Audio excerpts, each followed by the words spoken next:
as we know, Kanachur Hospital was established in the year 2014, and 2016 we got permission for the medical college, nursing college, other allied health colleges. And from 2016 onwards, we've got continuously batches, and today we have the 8th batch coming in. Succeedingly, we've had 2 batches of postgraduates come in, and now the 3rd batch of postgraduate in 13 departments is joining us very soon. Well, the purpose of this press meet was to put forward to the community and the masses the interesting cases that we do here at Kanachur Hospital. First, we'll begin with the Department of Surgery, wherein we have a middle-aged woman who presented with breathlessness and had a thyroid issue in the past. And then how the decision-making system of our Department of Surgery, of our Department of Thoracic Surgery, came up to a conclusion and gave her a new lease of life. Very interesting case. And the second case will be a child who had no mouth opening from the age of 6 or 7 years, and then succeedingly some surgeries were done which were not successful, and finally she arrived at Kanachur Hospital to the Department of Craniofacial Anomalies, and she was operated on a very interesting bi-jaw joint replacement procedure. And today this girl who could not eat can eat her food. So we'll have these 2 case presentations. So the format will be, initially we will have the case presentations from the respective doctor and the teams. Then we will be opening for Q&A. On the same note, I welcome the Ullal Journalist Association. I welcome the President, Mr. Vasant. I welcome the Vice President, Mr. Dinesh and Mr. Arif. And I also welcome the Secretary, Mr. Sashidhar Poyadbel, for this event. And I welcome all the other teams. On the same note, I welcome our Dean, our Medical Superintendent, our Chairman of Kanachur Health Sciences Academic Council and the member, and also the Director of Kanachur Institute of Medical Sciences, Mr. Abdul Rahman. So let's have a very favorable talk, and we can have a presentation from the doctors right now. Over to Dr. Kiran and his team. I want to present one of the very interesting case, possibly misdiagnosed for quite a long time. And so a 47-year-old, she came to us for some other minor problem, that is the small swelling on her head. So while we are asking the history, she told that 16 years back she underwent a thyroid surgery, and following which after 5 years she started developing a breathlessness. And so she consulted a lot of doctors for the breathlessness doctors, and a lot of hospitals she visited. So she was started on, finally, without any diagnosis. So finally it was diagnosed as anxiety disorders, and she started on some of the antipsychotic medications. So still the patient for quite a long time, almost for 10 years, patient is having a continuous breathlessness, frequent admission to the hospital. Sometimes it is so severe that she should be on a oxygen support in the hospital as well. So when we got this history, so I thought, anyway, she coming for some other problem. We thought we will evaluate for the breathlessness issue. And we subjected her for a lot of investigations like X-ray, CT scan. And we found that, so one thyroid nodule or thyroid tumor, which is almost size of a 17 into 14 into 12 centimeter, which is arising from the neck and extending into the thorax, so that it enters into the back side of the thorax and compressing the vessels of the heart and even the windpipe of a patient. So from this picture, we understood that the cause of a breathlessness is not because of a psychiatric issue, it is because of a large tumor pressing on the windpipe. So we convinced the patient, we consoled the patient, we reassured, and we planned for subjecting a patient for a very complex surgery, that is the removal of the entire gland by opening the neck and the thoracotomy. So we made our team ready with the general surgery and the thoracic surgery team, Dr. Chaitra Bhatt. So we operated for almost around 9 hours and we removed the entire gland, entire tumor in total without any complications. Post-operatively, patient had little bit of issues and that complications are managed very well, and now the patient is in the last stage of recovery and the patient is absolutely having no breathing difficulty, and she was on 4 different psychiatric medications. Now we are able to bring down it to only 1 psychiatric medication, and patient is very happy with the procedure. So this is one of the largest tumor, that is the largest thyroid tumor, that is, we call it as a posterior mediastinal crossover thyroid, reported in the India.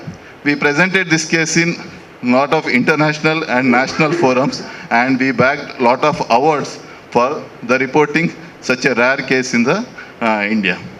So, thank you. Now the second presentation will be by Dr. Mustafa, who is the Chief of Department of Craniofacial Anomalies at Kanachur, and he will be presenting a very interesting case which was operated at Kanachur. Faculty of the Kanachur Medical College. A very good morning.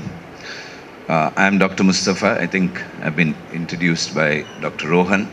So here we have this, I wouldn't call it as an interesting case, but rather I would call it as a challenging case, and I will tell you briefly why it is so challenging. So this girl is from Haryana. At the age of 6, she had trauma to the face, particularly to the chin. And because of that trauma, she was not able to open her mouth, because whenever there is a trauma, the joint which is responsible for opening and closing the mouth, that is this joint, which is in technical terms called as temporomandibular joint, gets damaged. And if adequate treatment is not being implemented, then they could lead to fusion of the joint. And once the joint is fused, they would not be able to open the mouth. So what you see on the left-hand side is that's all she could open her mouth. There were attempts made in the past. This happened when she was 6 years old. When she was 11 years old, she was operated in Delhi. She could open her mouth for a month, and then subsequently it was zero mouth opening. Again, at the age of 17, she underwent a repeat surgery in Delhi in another big hospital. Again, the same story. Within a month, it reverted back. She could not open her mouth.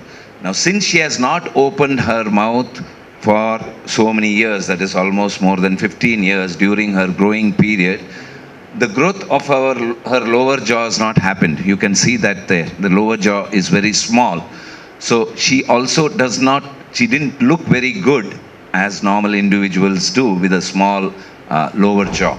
So what are the other problems besides not being able to eat? Because she can't open her mouth, she's unable to eat, so she had to rely on only liquid diet.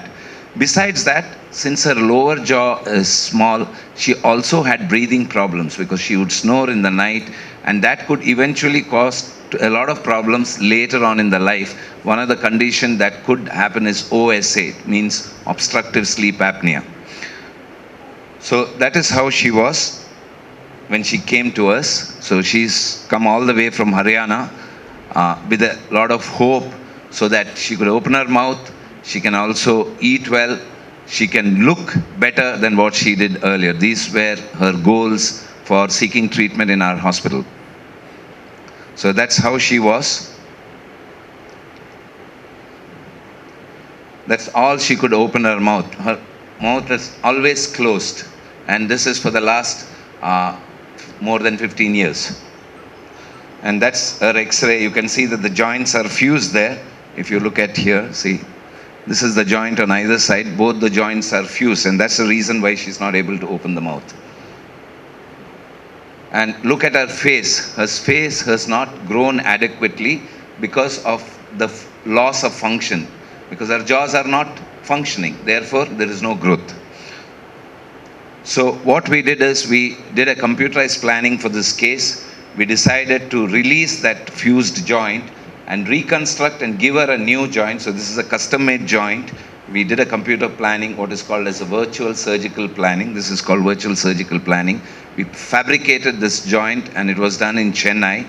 We operated. Besides that, we also did her facial surgery simultaneously. That means we made her face to look better. So we advanced her upper face and we also advanced her lower face, improving her airway so that she doesn't snore anymore. So she's not snoring now. So that's her after the surgery. That's how she looks. See the mouth opening. So her mouth is open now. She can eat well. She can also sleep well, because earlier she had this snoring problem and she would wake up in the night.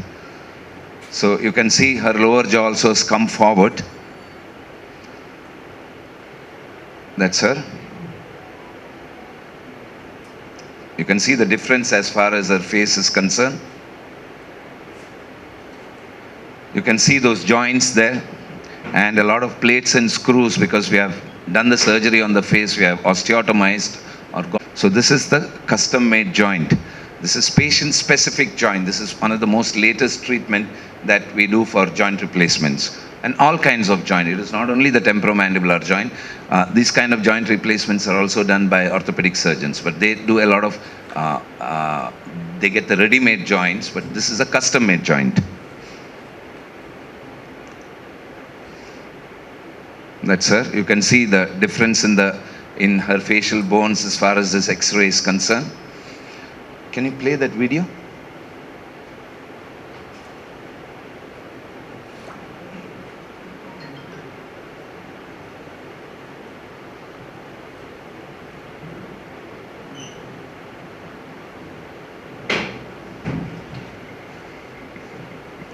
Which she could not do this function earlier.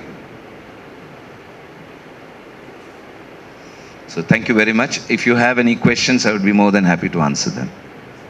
This area is very narrow here. Look at it now, it has considerably improved. Therefore, her nighttime snoring has reduced. We have done a sleep study recently, and her oxygen intake while sleeping is much better now what it was compared to what it was earlier. So we have also corrected the so-called obstructive sleep apnea for her. ಸರಿಯಾಗಿದೆ ಆ ಹುಡುಗಿಗೆ 2 ಸಹ ಡೆಲ್ಲಿಯಲ್ಲಿ ಆಗಿದೆ.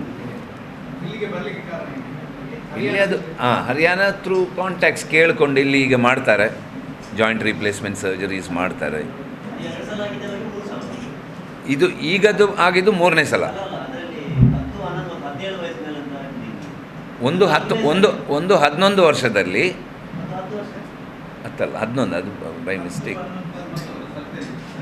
Surgery 10 correct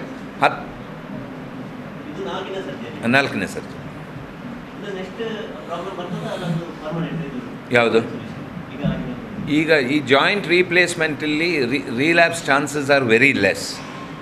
ಮತ್ತು ಏನಂದರೆ patients surgery ಆದ ನಂತರ ಅವರು ಎಕ್ಸಸೈಸ್ ಮಾಡಬೇಕು, ಓಪನ್ ಮಾಡ್ತಾ ಇರಬೇಕು. ಸೊ ಜಾಯಿಂಟ್ ರೀಪ್ಲೇಸ್ಮೆಂಟ್ ಮಾಡಿದರಿಂದ ಅವರಿಗೆ ಓಪನ್ ಮಾಡಲಿಕ್ಕೆ ಸುಲಭ ಆಗ್ತದೆ, ಎಕ್ಸಸೈಸ್ ಮಾಡಲಿಕ್ಕೆ ಸುಲಭ ಆಗ್ತದೆ. ಅದರಿಂದ ರೀಲ್ಯಾಪ್ಸ್ ಚಾನ್ಸಸ್ ಆರ್ ವೆರಿ ಲೆಸ್. ಏನು ತೊಂದರೆ ಇಲ್ಲ. ಒಂದೇ ಸರ್ಜರಿಯಲ್ಲಿ ಮುಖದ್ದು ಫೇಶಿಯಲ್ ಡಿಫಾರ್ಮಿಟಿ ಮತ್ತು ಜಾಯಿಂಟ್ ರೀಪ್ಲೇಸ್ಮೆಂಟ್ ಸೈಮಲ್ಟೇನಿಯಸ್ ಮಾಡಿದ್ದು ವೆರಿ ಲೆಸ್. ಸಪ್ರೇಟಾಗಿ ಮಾಡ್ತಾರೆ, ಟುಗೆದರ್ ಮಾಡೋದಿಲ್ಲ. ಈಗ ಇದು ಮೆಡಿಕಲ್ ಕಾಲೇಜ್ ಆದ್ದರಿಂದ ಇಲ್ಲಿ ಅವರಿಗೆ they have a lot of benefits. ಈಗ ಬೇರೆ ಕಡೆ ಇದೇ ಸರ್ಜರಿ ಮಾಡೋದಾದರೆ, ಈಗ ಡೆಲ್ಲಿಯಲ್ಲಿ ಮಾಡೋದಾದರೆ this will cost at least 15 lakhs. Private hospital, ಇದರಲ್ಲಿ ಅಲ್ಲ, government hospital, private hospital. So ಇಲ್ಲಿ ಮೆಡಿಕಲ್ ಕಾಲೇಜಿಂದ all the treatments are subsidized. It's a low cost treatment. So they have to spend ಅವರ್ ಜಾಯಿಂಟಿಗೆ. ಅದು ನಾನು ಮಾತಾಡಿ ಸ್ವಲ್ಪ ಅವರಿಗೆ I got a discount for them, joint ಮಾಡೋ ಕಂಪನಿಯಿಂದ ಹೇಳಿ. So usually they charge around 1,25,000 per joint. So ಇವರಿಗೆ ನಾವು around 90,000-95,000 per joint. So both joints together came less than 2 lakhs. ಇಲ್ಲಾಂದರೆ ಅದಕ್ಕೊಂದು 3 lakhs ಆಗ್ತದೆ. ಇಂಪೋರ್ಟೆಡ್ ಆದರೆ ಪರ್ ಜಾಯಿಂಟ್ 9 lakhs ಆಗ್ತದೆ. ಈಗ ಇಂಡಿಯಾದಲ್ಲಿ ಮಾಡ್ತಾ ಇದ್ದಾರೆ. This is one of the company which does it. ಮತ್ತು ಹಾಸ್ಪಿಟಲ್ದು ಸ್ಟೇದು ಮೆಡಿಸಿನ್ ಚಾರ್ಜಸ್ ಅಷ್ಟೇ. ಸೊ ಟೋಟಲ್ ಅವರಿಗೆ ಇಲ್ಲಿ ಮಾಡಿದ್ರಿಂದ it would have come to around 3.5 to 4 lakhs. ಅಂತ ಹೇಳಿದ್ರೆ ಯೂಶ್ವಲ್ ಆಗಿ ಗಡ್ಡೆ ಇದೆ, ಅದು ಎದೆಗೆ ಇಳಿತದೆ, ಬಟ್ ಮುಂದಿನ ಭಾಗದಿಂದ ಇಳಿತದೆ. ಇದು ಈ ಗ್ರ್ಯಾಂಡ್ ಯಾಕೆ ಸ್ಪೆಷಾಲಿಟಿ ಅಂತ ಹೇಳಿದ್ರೆ ಇಲ್ಲಿಂದ ಬಂದು ಹಿಂದೆ ಹೋಗಿ ಬೆನ್ನಿನ ಭಾಗದಿಂದ ಇಳಿತಾ ಇದೆ. ಸೊ ಇಂಥದ್ದು ಇಡೀ ಇಂಡಿಯಾದಲ್ಲಿ 2 ರಿಂದ 3 ಕೇಸ್ ಅಷ್ಟೇ ರಿಪೋರ್ಟ್ ಆಗಿರೋದು. ಇದು ತುಂಬ ದೊಡ್ಡದು ಅದರಲ್ಲಿ ನಾವು ರಿಪೋರ್ಟ್ ಮಾಡ್ತಿರೋ ಸೈಜ್. ಇಂಥ ಕಂಡೀಷನಲ್ಲಿ ಸರ್ಜಿಕಲ್ ಕಾಂಪ್ಲಿಕೇಶನ್ ಅದೆಲ್ಲ ತುಂಬ ಮ್ಯಾಕ್ಸಿಮಮ್ ಇರುತ್ತೆ, ಹೈಯರ್ ರೇಟ್. ರಿಕವರಿ ಕೂಡ ತುಂಬ ಟೈಮ್ ತಗೊಳ್ಳುತ್ತೆ ಯೂಶ್ವಲ್ ಆಗಿ. ಸರ್ಜರಿ ನಮಗೆ ಆಲ್ಮೋಸ್ಟ್ 8 to 9 hours ಆಗಿರುತ್ತೆ. ನಮಸ್ಕಾರ, ನಾನು ಡಾಕ್ಟರ್ ಚೈತ್ರ ಭಟ್ ಅಂತ, ನಾನು ಥೊರಾಸಿಕ್ ಸರ್ಜನ್, ಎದೆ ಕೂಡು ಶಸ್ತ್ರಚಿಕಿತ್ಸಕ. ಇದರಲ್ಲಿ ಮೇಜರ್ ಪ್ರಾಬ್ಲಮ್ ಏನು ಅಂತ ಹೇಳಿದ್ರೆ ಥೈರಾಯ್ಡ್ ಅಂತ ಹೇಳೋದು ನೀವು ಎಲ್ಲರೂ ಕೇಳಿರ್ಬೋದು. ಆ್ಯಕ್ಚುಲಿ ನಿಮ್ಮ ಮನೆಯಲ್ಲೂ ಯಾರಿಗಾದ್ರು ಥೈರಾಯ್ಡ್ ಪ್ರಾಬ್ಲಮ್ ಇರ್ಬೋದು, ಅವರು ಅದಕ್ಕೆ ಮಾತ್ರೆಗಳು ಅದೆಲ್ಲ ತಗೊಳ್ತಿರ್ಬೋದು. ಸೊ ಈ ಥೈರಾಯ್ಡ್ ಗ್ರಂಥಿ ಇದು ಯೂಶಲಿ ನೆಕ್ಕಲ್ಲಿ ಇರ್ತದೆ, ನಮ್ಮ ಕುತ್ತಿಗೆಯಲ್ಲಿರ್ತದೆ. ತುತ್ತಿಗೆಯಲ್ಲಿ ಈ ನಮ್ಮ ವಾಯ್ಸ್ ಬಾಕ್ಸಿಂದ ಜಸ್ಟ್ ಕೆಳಗಿರ್ತದೆ ಟ್ರೆಕಿಯಾ ಅಂದರೆ ವಿಂಡ್ ಪೈಪ್, ಅದಕ್ಕೆ ಸುತ್ತಿಕೊಂಡಿರ್ತದೆ. ಸೊ ಪ್ರಾಬ್ಲಮ್ ಏನಾಗ್ತದೆ ಅಂತ ಹೇಳಿದರೆ ಥೈರಾಯ್ಡ್ ಬೆಳೆದಾಗ ದೊಡ್ಡದಾದಾಗ ಅದು ವಿಂಡ್ ಪೈಪನ್ನು ಒತ್ತುತ್ತದೆ.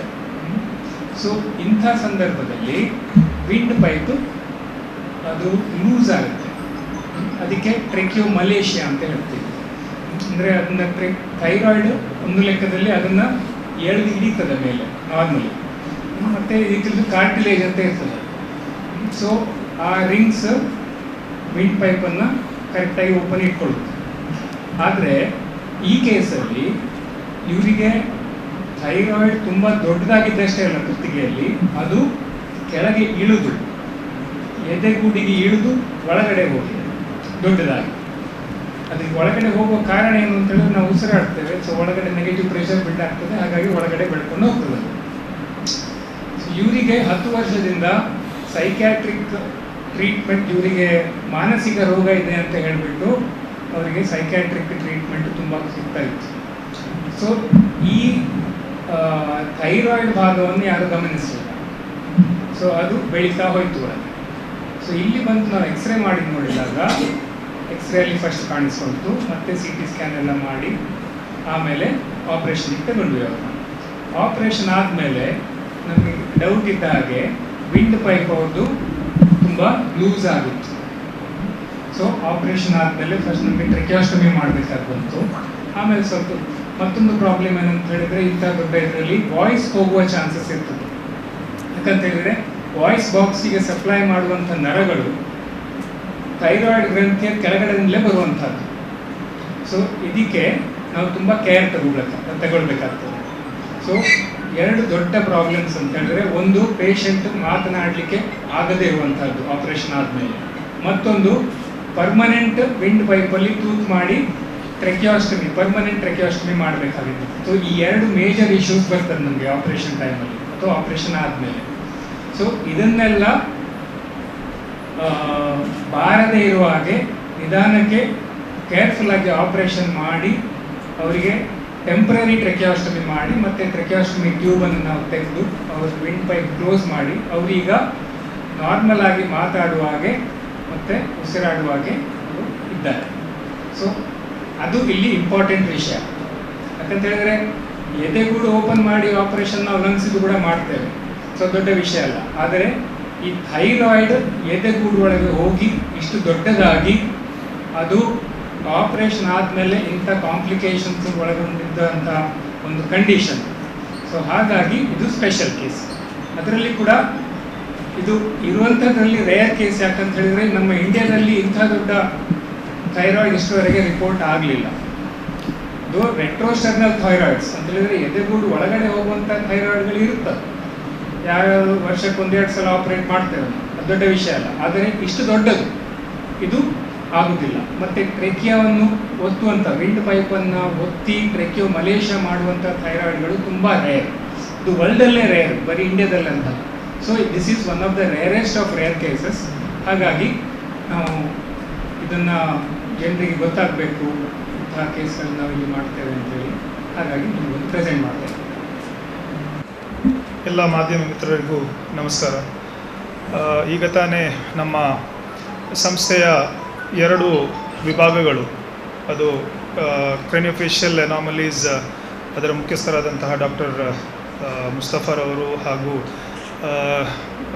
ಶಸ್ತ್ರಚಿಕಿತ್ಸಾ ವಿಭಾಗದ ಅಸೋಸಿಯೇಟ್ ಪ್ರೊಫೆಸರ್ ಡಾಕ್ಟರ್ ಕಿರಣ್ ಹಾಗೂ ಎದೆಗೂಡು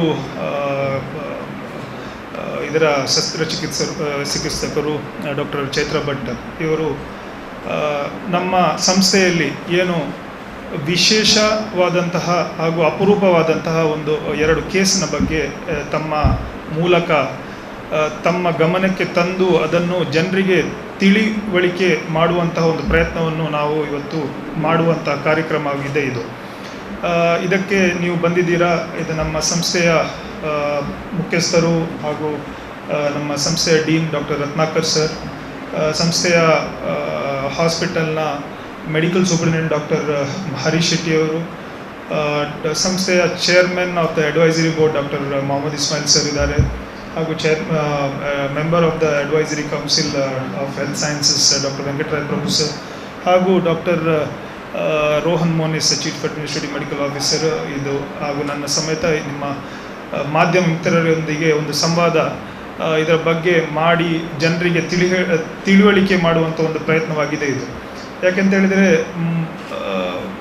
ನಮ್ಮ ಸಂಸ್ಥೆ, ನಮ್ಮ ಹಾಸ್ಪಿಟಲ್ 2014ನೇ ಇಸ್ವಿಯಿಂದ ಶುರುವಾಗಿ ಈಗ 2023 ಇನ್ನು 1 ವರ್ಷದಲ್ಲಿ 10 ವರ್ಷವನ್ನು ನಾವು ದಾಖಲಿಸಲಿಕ್ಕೆ ಹೋಗ್ತಾ ಇದ್ದೇವೆ.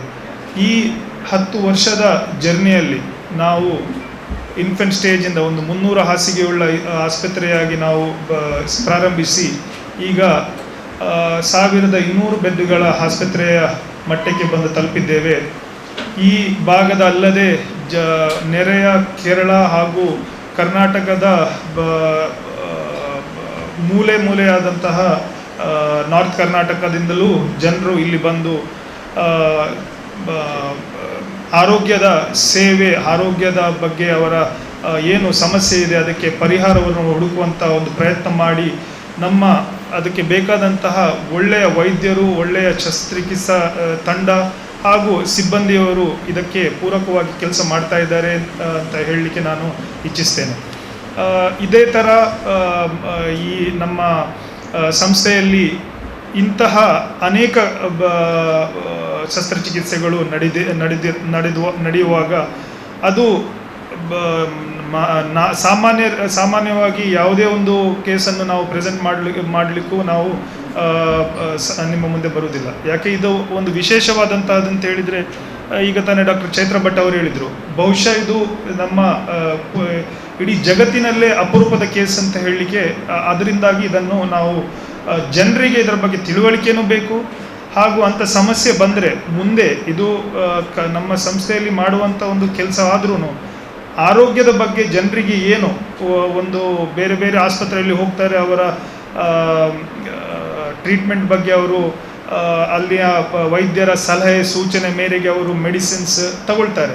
ಆದರೆ ಇವತ್ತು ಏನಾಗಿದೆ ಅಂತ ಹೇಳಿದರೆ, ಏನು ಒಂದು ರೋಗಿಗೆ ರೋಗವನ್ನು ಕಡಿಮೆ ಮಾಡಲಿಕ್ಕೆ ಏನು ಜಾಸ್ತಿ ಮೆಡಿಸಿನ್ಸ್ ಏನು ಕೊಡ್ತಾ ಇದ್ದೀರೋ ಅದು ರಾಂಗ್ ಡಯಾಗ್ನೋಸಿಸಿಂದಾಗಿ ಜಾಸ್ತಿ ಮೆಡಿಸಿನ್ಸ್ ಕೊಡುವಂತಹ ಒಂದು ಇದಾಗ್ತದೆ. ಆದರೆ ನಮ್ಮ ವೈದ್ಯರು ಈ ಒಂದು ಹೆಂಗಸರಿಗೆ, ಈ ಒಂದು ಪೇಷಂಟಿಗೆ ಅವರೇನು ಸೈಕ್ಯಾಟ್ರಿಕ್ ಮೆಡಿಸಿನ್ಸ್ 4 ರೀತಿಯ ಔಷಧಿಯನ್ನು ತೆಗಿತಾ ಇದ್ರು, ಅದನ್ನು 4ರಿಂದ 1ಕ್ಕೆ ತರುವಂತಹ ಒಂದು ಕಾರ್ಯ ಇವರು ಮಾಡಿದ್ದಾರೆ.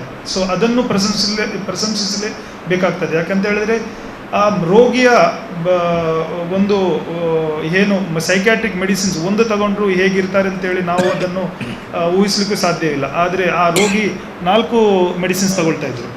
ಅಂಥದ್ರಲ್ಲಿ ಈ ಒಂದು ಆ ರೋಗಿ ಎಷ್ಟೆಲ್ಲ ಹಾಸ್ಪಿಟ್ಲಿಗೆ ಹೋಗಿ ಫೈನಲಿ ಇಲ್ಲಿ ಬಂದ ನಂತರ ಆ ವೈದ್ಯರು ಅದನ್ನು ಪರಿಶೀಲಿಸಿ ಅದರ ಬಗ್ಗೆ ಕರೆಕ್ಟಾಗದಂತಹ ಅವರಿಗೆ ಏನು ಅದಕ್ಕೆ ಬೇಕು ಅದರ ಡಯಾಗ್ನೋಸಿಸ್ ಕರೆಕ್ಟಾಗಿರುವಂಥ ಡಯಾಗ್ನೋಸಿಸ್ ಮಾಡಿ, ಅದು CT ಆಗಿರಲಿ ಅಥವಾ ಅಲ್ಟ್ರಾಸೌಂಡ್ ಆಗಿರಲಿ, ಅದನ್ನು ಮಾಡಿ ಅದರ ಒಳ್ಳೆಯ ರೀತಿಯಲ್ಲಿ ಅದನ್ನು ಡಯಾಗ್ನೋಸ್ ಮಾಡಲಿಕ್ಕೆ ಪ್ರಯತ್ನ ಮಾಡಿದಂಥ ಅದು ಡಾಕ್ಟರ್ ಕಿರಣ್ ಅವರು ಹಾಗೂ ಡಾಕ್ಟರ್ ಚೈತ್ರನ್ ಅವರಿಗೆ ಮಾತ್ರ ಸಂದುವುದಿಲ್ಲ ಈ ಕ್ರೆಡಿಟ್. ಯಾಕೆಂತ ಹೇಳಿದರೆ ಅದರಲ್ಲಿ ಡಯಾಗ್ನೋಸಿಸ್ ಮಾಡಲಿಕ್ಕೆ ನಮ್ಮ ರೇಡಿಯಾಲಜಿ ಟೀಮ್ ಅತ್ಯುತ್ತಮ ಟೀಮ್ ಆಗಿರೋದ್ರಿಂದ ಮಾತ್ರ ಅದು ಅವರಿಗೆ ಅದನ್ನು ಕರೆಕ್ಟ್ ಡಯಾಗ್ನೋಸಿಸ್ ಮಾಡಲಿಕ್ಕೆ ಇವರಿಗೆ ಕೊಡಲಿಕ್ಕೆ ಸಾಧ್ಯವಾಯಿತು ಅಂತ ಹೇಳಿ ನಾನಿಲ್ಲಿ ಹೇಳ ಬಯಸ್ತೇನೆ. ಸೊ ಇದೊಂದು ಟೀಮ್ ಎಫರ್ಟ್.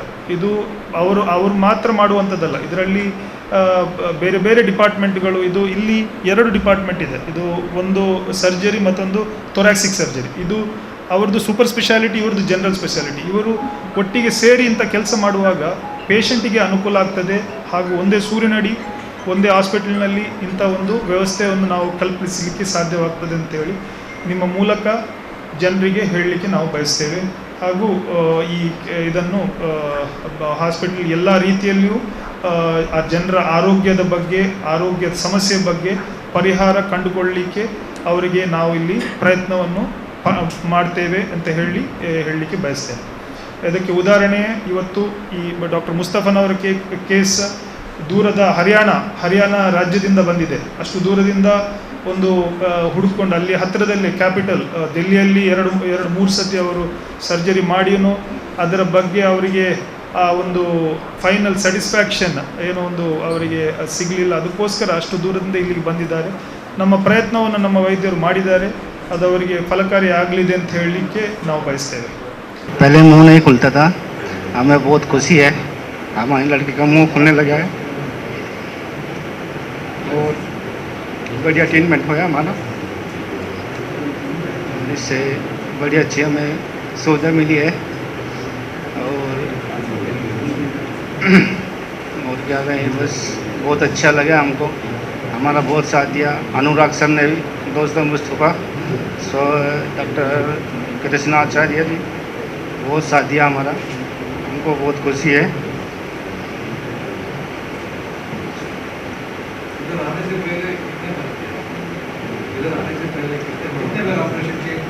ये 2 बार रोहतक PGI में किया है और 1 बार मौलाना आज़ाद में किया है और 2 बार यहाँ पे हो चुका है. 5 बार सर्जरी हो चुका है इनका. उस समय आपको इफेक्ट नहीं हुआ? नहीं. अभी इधर आप satisfied? हाँ, यहाँ पे आके बहुत काफ़ी महसूस अच्छा है. हम 2010 से बहुत कॉन्फ्रेंस में थे और क्या बोले, डॉक्टर करनाल अतुल, उन्होंने यहाँ पे भेजा है हमें. जो करनाल के डॉक्टर अतुल जी हैं और अनुराग सर वहाँ पे हमारे हरियाणा के हैं. बहुत अच्छा.